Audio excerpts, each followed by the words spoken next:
It is a rare thing for a film to act as a mirror that doesn't just reflect your best angles, but also the ones you usually try to hide. For me, The Edge of 17 was that mirror. It began as what I assumed was a typical misunderstood outsider story, the kind where the protagonist is the only sane person in a world of caricatures. But as the narrative unfolded, the perspective shifted in a way that felt uncomfortably personal. The film subtly dismantles the idea that the main character, Nadine, is a victim of her circumstances. Instead, it reveals that she is the primary architect of her own isolation. She lives entirely within the confines of her own mind, overanalyzing every interaction, assuming a depth in herself that she denies others, and convincing herself that her inability to fit in is a badge of intellectual superiority. She tells herself she is more aware and complex than her peers. Yet her actions are a textbook display of age-typical behavior,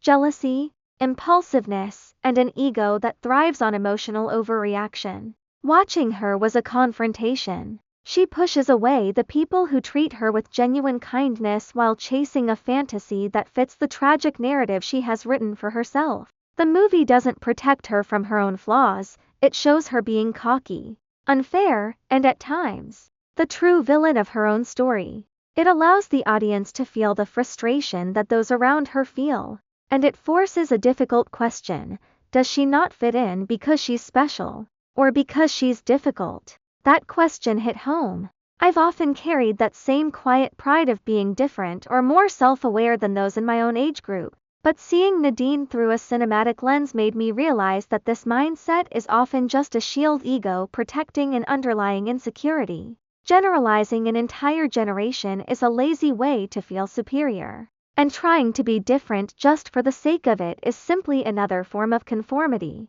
just inverted. The film's resolution is what resonated most deeply. There is no grand, cinematic transformation that takes years to achieve. Instead, the growth is subtle and swift, a small, quiet recalibration.